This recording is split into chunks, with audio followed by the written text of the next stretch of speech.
Saludos chicos, el día de ahora vamos a hablar sobre las disposiciones de una planta de acabados y eso es parte de lo que tenemos acá. Justamente antes de entrar directamente a la planta de acabados, nosotros tenemos una planta arquitectónica que está básicamente lista.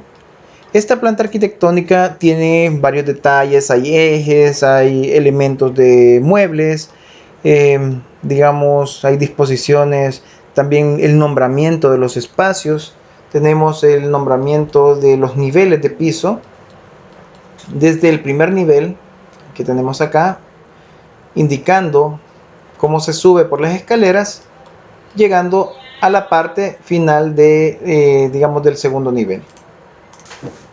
Entonces, teniendo eso en cuenta, hay varios detalles que también tenemos que visualizar. Entre ellos, los materiales con los cuales se va a construir. Ese es el concepto de los planos de acabado. Si bien nosotros tenemos la información en planta, tanto de los espacios, de los niveles, de la disposición de los muebles, también otro montón de detalles más.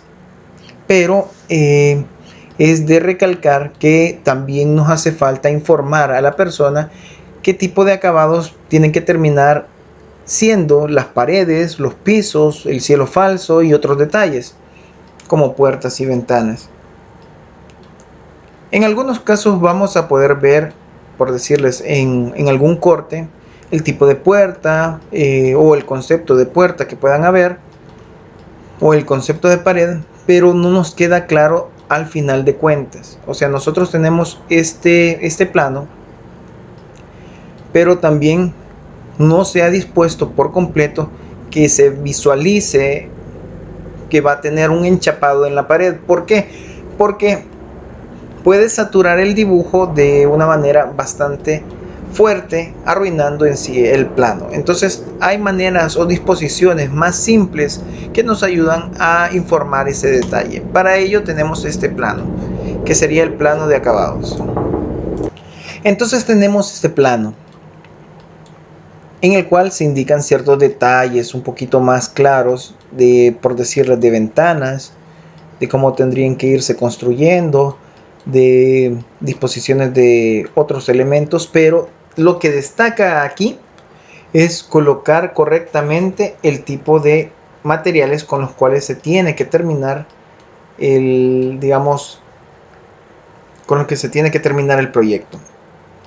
Entonces, para ello tenemos ciertos elementos o ciertas disposiciones de simbología. Entre ellas tenemos, en primer lugar, podemos tener esta flecha o este triángulo que indica en una de sus puntas hacia qué pared o hacia qué rostro de pared tendría un tipo de acabado. Entonces, si se fijan, hay un número de acabados en cuanto a digamos, algún literal o algún numeral. En este caso sería el 1. También por acá podemos encontrar un numeral 3. Por ahí escondido debería de estar un numeral 2 en alguna parte. Eso se traslada al cuadro de acabados. Entonces vamos con las paredes. Tenemos tres tipos de paredes en las cuales estamos informando sobre cómo se tendría que disponer ese tipo de plano o ese tipo de acabado final de la pared dentro del plano. El número 1 sería un repellado afinado y pintado, siendo el repellado aquella colocación de mezcla de cemento con agregado fino, el cual le va a dar la disposición de volumen y de limpieza y de también colocación lisa de la pared, porque muchas veces cuando se construye, la mayoría de las veces no se queda terminado de una manera tan estética. Entonces el repellado nos ayuda a dejar de manera lisa, mucho mejor dispuesta todo lo que es el rostro visto de la pared, teniendo como una segunda parte el afinado, el cual es digamos, es una fricción con una esponja, la cual afina y quita rugosidades mayores dentro de la pared cuando está en el proceso previo o fresco del repellado. Y finalmente el pintado, poniendo el color de pintura, el tipo de pintura que realmente nos interesa. En este caso no se colocó el tipo de pintura que se iba a utilizar porque quedaba a disposición de los dueños del proyecto, pero normalmente debería de ir indicado el tipo de pintura, siendo una disposición general la información que debería de ser de manera generalizada. ¿A qué me refiero con esto? Que si vamos a utilizar un tipo de pintura, el tipo de pintura también se divide en características, por decirles, una pintura acrílica, una pintura de aceite, una pintura látex, sin necesidad de mencionar la marca.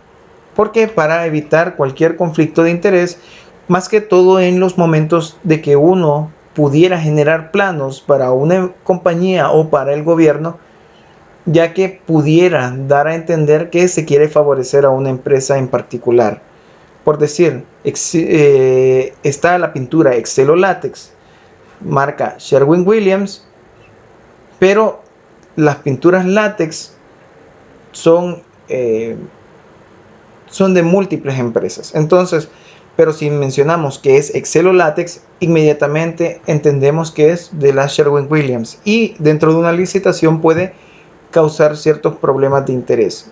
Entonces, para evitar eso, nosotros tenemos que informar no solo en el detalle de paredes, sino que en el de pisos, cielos, en todo lo que tengamos que hacer, incluso en el de concreto, que necesitamos un tipo de material, pero nombrado de manera técnica.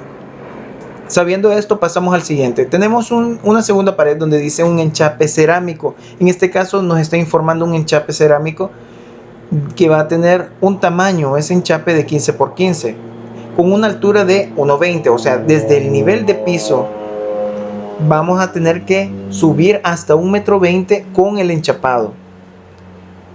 Y menciona en la zona de artefactos y 1,80 en la zona de duchas.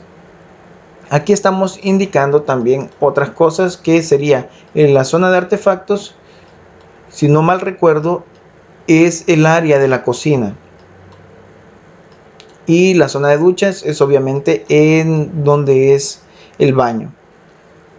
Tal vez hay otros detalles que podemos agregar, como ahora ya se puede poner como lo es la porcelana, el color de porcelana que se va a colocar, el enchape cerámico. Hace falta aquí qué tipo de enchape o el color o la disposición más o menos del color de manera técnica.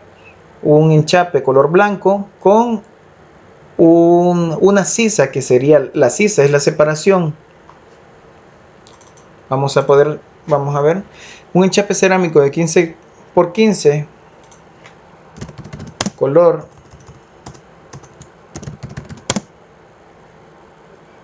blanco, con sisa de 3 milímetros, con porcelana color blanco también.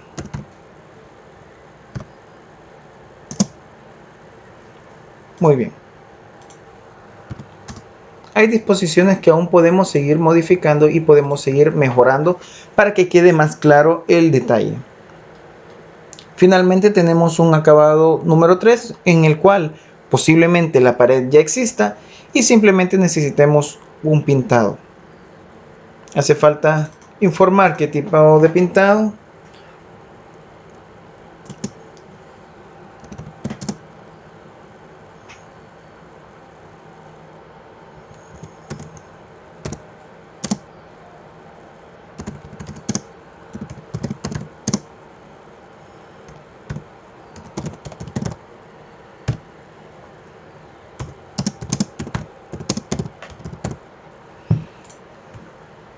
Y podemos indicar hasta la cantidad de capas que debería de llevar. Ahora vamos con el siguiente. Nosotros tenemos el nivel, digamos, o esta simbología que tenemos acá, que sería B y 1. Esto es para indicar que en la parte de arriba tenemos un cielo falso clase B y tenemos un piso clase 1. Vamos con los cielos falsos. Acá. Los cielos falsos pueden cambiar y en algunos casos pueden tener, incluso no puede existir un cielo falso, pero aún así debería de ser informado. Si se cree conveniente para a quien se le está creando el plano o el dibujo, si cree conveniente que no es necesario indicar que no debe de llevar algún tipo de cielo falso, también. Ahí queda a disposición de cada persona. Pero en este caso tenemos una información que nos indica en el primer nivel que tenemos un cielo falso clase A. Si vemos,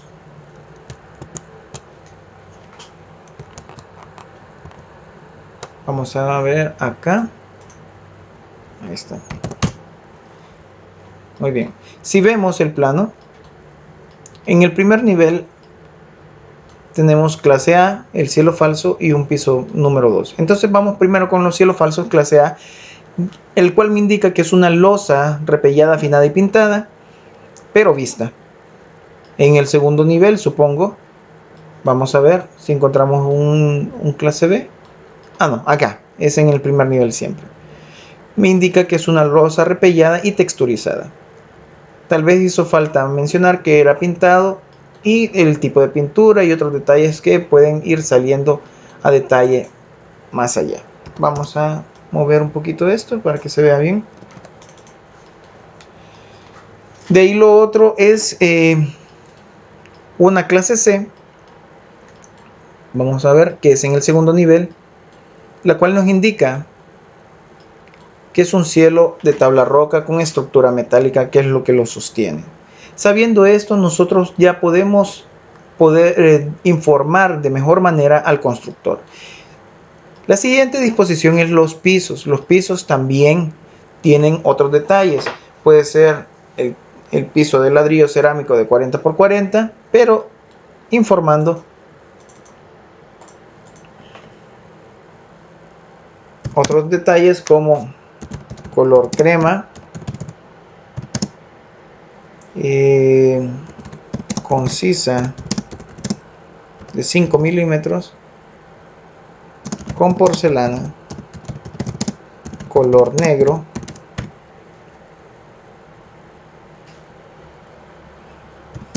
dispuesta en diagonal a 45 grados. Vamos a ver, por acá debe de tener grados, así, a 45 grados.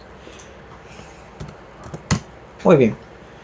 Ya con eso yo ya le estoy indicando de mejor manera al constructor para que me haga un mejor trabajo de acuerdo a lo que yo estoy pensando que debería de quedar la casa. También tenemos otras disposiciones como ladrillo de cemento antideslizante de 25 x 25, ladrillo de barro tipo galleta de 25 x 25 centímetros, piso tipo paladino colado in situ.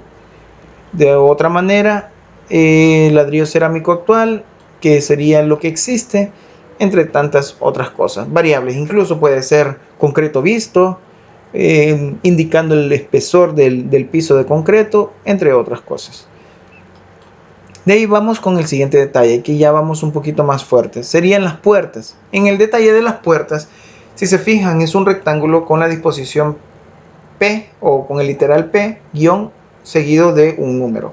Eso significa que hay un tipo de puerta para cada situación, la cual tiene que irse indicando justamente acá. Entonces tenemos ciertos detalles, por decirles, hay puertas que son de una hoja, hay puertas corredizas y dependiendo de la situación también pudiera uno encontrarse con puertas de doble hoja. Entonces toda esa información tiene que ir indicada acá, informando el ancho, el alto y la cantidad. ¿A qué me refiero con esto? Si nosotros vemos una puerta, aquí tenemos una sección o una elevación. Si nosotros vemos una puerta Esta tiene un ancho que va desde extremo hasta extremo de la puerta, o sea que es el vano que se ha dejado dentro de la pared para que quepa esa puerta. No es la hoja en sí, sino que es desde el extremo de la pared de ladrillo hasta el otro extremo. Esto lleva inmerso lo que es la puerta, lo que es la hoja de la puerta, lo que es la mocheta de la puerta, lo que es el tope de la puerta, todo lo que está inmerso dentro del concepto puerta. Sabiendo esto, ponemos la información del ancho de esa puerta, que en este caso, si buscamos la puerta 1, que sería una puerta corrediza, tiene un ancho de 4,98 porque es un portón, es total, tiene una altura de 2,40 y es una hoja en ese sentido. Aunque tenga esa indicación, digamos, es la única que tiene varios elementos en sí. Entonces se tiene que describir claramente o en la manera de lo posible ese detalle. Si también fuera necesario, se hace un detalle constructivo de esa puerta. Pero en este caso, como queda bastante a libre albedrío del dueño, que iba a disponer de un trabajador particular de él que le hiciera la puerta. Entonces se dejó indicado de información, digamos, general para que pueda atender ese detalle. Parte de la descripción es que es un portón doble corredizo con estructura de tubo industrial, marco ángulo de 1 por 1 y con chapa tipo Yale. Después se cambió algunos detalles, agregándose madera, agregándose otros elementos que posiblemente como pernos o algo que se viera un poquito más rústico, pero ya eso ya es detalle propio del constructor o del acuerdo del dueño del proyecto. También tenemos en cuenta detalles como puertas normales, por decirles la puerta número 5. Vamos a buscar unas puertas por acá. Bueno, tenemos puerta número 10, tenemos puerta número 4, número 3, busquemos la número 3. Entonces esta ya nos indica que tiene un ancho de 0,80 y una altura de 2,10. Las alturas generales que se ocupan aquí en el país, en El Salvador, andan en 2 metros, es lo normal. ¿Por qué? Porque la disposición de los ladrillos tienen 15 centímetros de ancho, o sea, el espesor de una pared de 15 centímetros, porque el ladrillo es de 15 centímetros de ancho, pero el ladrillo en la otra disposición tiene una altura de 20 centímetros y una longitud de 0,40, o sea, 40 centímetros por 20. Respetando ese detalle de los 20 centímetros, cuando disponemos estibada, digamos, la colocación uno tras otro de ladrillos, al llegar a 10 ladrillos tenemos 2 metros exactos, porque son de 20 centímetros. Así que normalmente las puertas se dejan, por lo menos aquí en el país, de 2 metros. La disposición de diseño que nos indican a nosotros en arquitectura debería de ser de 2,10, pero es relativamente poco práctico en el momento de construir. Tendría que cambiarse ciertas disposiciones para que salga más fácil este detalle. Así que o se dejan en 2 metros o se deja de 2,20.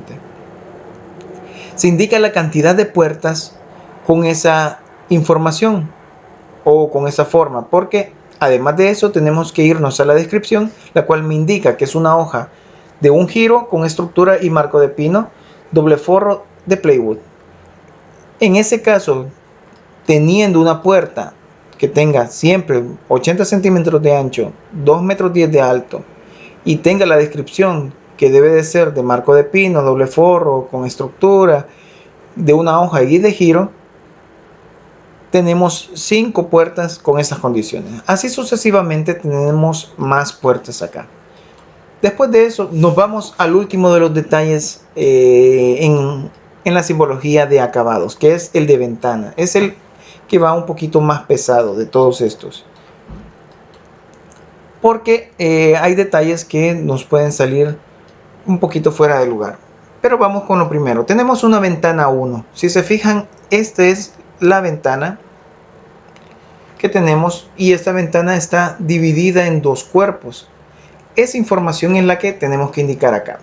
Primero, La ventana es con simbología B1, tiene un ancho de 1,35 que sería digamos la longitud total, casi toda la pared que va desde este extremo hasta este otro extremo, eso es 1,35. Tenemos una altura propiamente de la ventana de 66 centímetros. Vamos a ver si encontramos, tal vez encontramos una fachada. Acá, no está. Pero básicamente es cuando nosotros visualizamos el frente de una ventana. Bueno, tenemos esta ventana. Esto nos va a ayudar un poquito más. Estamos en el segundo nivel. Tenemos la ventana 12. Tenemos una longitud total desde este extremo hasta este otro extremo. Que tenemos esto. Nos vamos al cuadro de acabados. Buscamos la ventana 12 y tiene un ancho de 1,35 con una altura de 1,10. Esta medida es 1,10. De ahí tenemos un área que sería multiplicar estos dos para encontrar los metros cuadrados. Y tenemos también una repisa que tenemos que informar. O sea que a qué altura tiene que estar con respecto al piso. Tenemos este piso y tenemos esta altura. Esta altura es la que tenemos que informar también en el cuadro de acabados con la columna repisa. De ahí informamos el número de cuerpos, que en este caso menciona dos cuerpos. Eso no es cierto, tenemos 4 cuerpos acá. Tenemos 4 cuerpos, aquí hay un error, porque son el número de divisiones en las cuales tenemos ese segmento de ventana. Si nos vamos acá, también podemos ver eso. 1, 2, 3, 4. 4 divisiones. Así que vamos a cambiar eso rápidamente. 4 tienen que ser. Y después vemos que dice cantidad. ¿Cuántas ventanas con esas características tenemos a disposición? En realidad se supondría que tendríamos solamente una. Y por último la descripción. Va a ser una ventana de celosía de vidrio claro, o sea transparente por completo, de 5 milímetros ese vidrio, con marco de aluminio. Es posible que sea marco de aluminio color natural, porque aún así nosotros podemos seguir indicando el tipo de color que va a tener ese marco de aluminio. Puede ser color bronce, color café, color negro, color blanco, etc. Sabiendo eso, nosotros vamos a disponer, de acuerdo a la necesidad, el plano necesario para entender o para dar a entender cómo queremos la terminación final de nuestra edificación. Ese sería el concepto de un plano de acabados. Tal vez como complemento tenemos que, si fuera necesario, podemos indicar cómo queremos que se vean, cómo queremos que se vean los detalles de las ventanas, cómo queremos que se construyan esos detalles de ventanas, con qué queremos que se unan, que se ensamblen, cómo queremos que se dispongan. Pero ese tipo de detalles ya va a cuenta de acuerdo al diseñador. Lo más importante es el cuadro de acabados. Después pueden ver y complementar con esto. Siendo eso hasta ahorita, espero que les haya servido esta información y nos vemos en el próximo video. ¡Chao!